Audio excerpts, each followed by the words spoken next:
আসসালামু আলাইকুম everyone, welcome back to my channel. আজকে আমি রান্না করছি ইলিশ মাছ ভুনা। খুব সহজভাবে আজকে আমি মাছটি রান্না করব।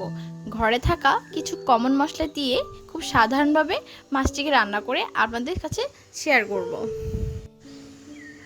ইলিশ মাছ খেতে আমার খুবই ভালো লাগে, আর এই মাছ ভুনা রেসিপি যদি আপনারা গরম ভাতের সাথে খান তাহলে তো কোনো কথাই নেই। এখানে নিয়ে নিচ্ছি একটি মাছ, ভালো করে কেটে ধুয়ে নিয়েছি। এখন দিয়ে দিচ্ছি স্বাদ মতো লবণ, দিয়ে দিব 1 টেবিল চামচের মতো হলুদের গুঁড়ো এবং হাফ টেবিল চামচের মতো দিয়ে দিচ্ছি মরিচের গুঁড়ো। আমি এগুলো দিয়ে আলতো হাতে মেখে নিচ্ছি। প্রায় 5 মিনিটের মতো যদি ম্যারিনেট করে রাখেন তাহলে কিন্তু খুবই ভালো হয়।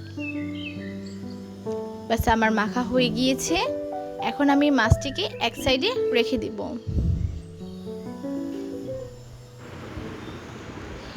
একটি কড়াইতে আমি তেল দিয়েছি। এখন আমি এক এক করে ইলিশ মাছের পিসগুলো দিয়ে দিচ্ছি। এখানে আমি অল্প তেল দিয়েছি কারণ ইলিশ মাছ থেকে অনেক তেল বেরিয়ে আসবে, আর ওই তেল দিয়ে আমার মাছ ভাজা হয়ে যাবে। আমি এক্ষেত্রে চুলার আঁচ মাঝারি আঁচে রেখেছি। মাঝারি আঁচে আমি মাছটিকে ভেজে নেব। খুব বেশি একটা ভাজবো না, কড়া ভাজা করলে ইলিশ মাছ খেতে ভালো লাগবে না।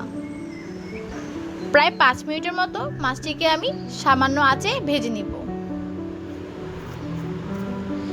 আমার এই প্রসেসে যদি আপনারা মাছ রান্না করেন তাহলে কিন্তু খেতে খুবই ভালো লাগবে। আমার খুবই পছন্দের একটি খাবার, তাই আমি আপনাদের সাথে শেয়ার করলাম। ব্যাস আমার মাছ ভাজা হয়ে গিয়েছে, এখন আমি তুলে ফেলব।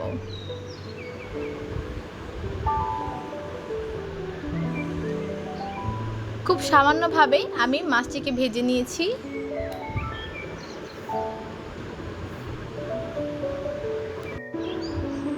অতিরিক্ত ভাজলে মাছের স্বাদ নষ্ট হয়ে যায়। এখন আমি ওই একই তেলে দিয়ে দিচ্ছি 1 কাপের মতো পেঁয়াজ কুচি এবং দিয়ে দিচ্ছি সাথে মরিচ কুচি।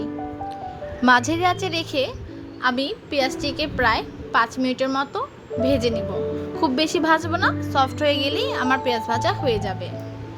এখন আমি দিয়ে দিচ্ছি সামান্য লবণ, যেহেতু আমার মাছে লবণ আছিল তাই আমি কম দিয়েছি। এখানে দিয়ে দিচ্ছি 1 চামচের মতো হলুদের গুঁড়ো, দিয়ে দিয়েছি 1 টেবিল চামচের মতো মরিচের গুঁড়ো। ব্যাস আমি আর কোনো মশলা অ্যাড করব না, এই দুইটাতেই আমার হয়ে যাবে। এখন আমি মাঝারি আঁচে রেখে ভেজে নিচ্ছি পেঁয়াজটিকে।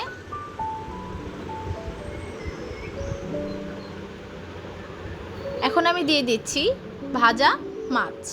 এক এক করে মাছ ভাজাগুলো দিয়ে দিব। খুব কম আঁচে আমি এই মাছটিকে রান্না করছি।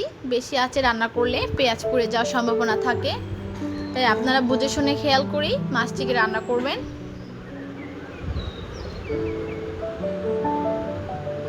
এখন আমি দিয়ে দিচ্ছি সামান্য বাটি ধোয়া পানি।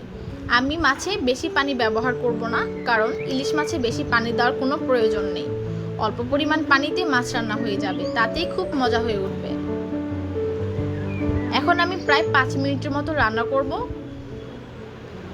দেখতেই পাচ্ছেন আমার তেল উঠে এসেছে।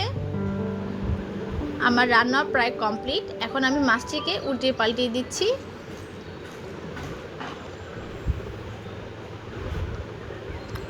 ব্যাস আমার রান্না হয়ে গিয়েছে। এখন আমি সার্ভ করব। দেখতে অনেক সুন্দর হয়েছে, খেতেও অনেক মজাদার।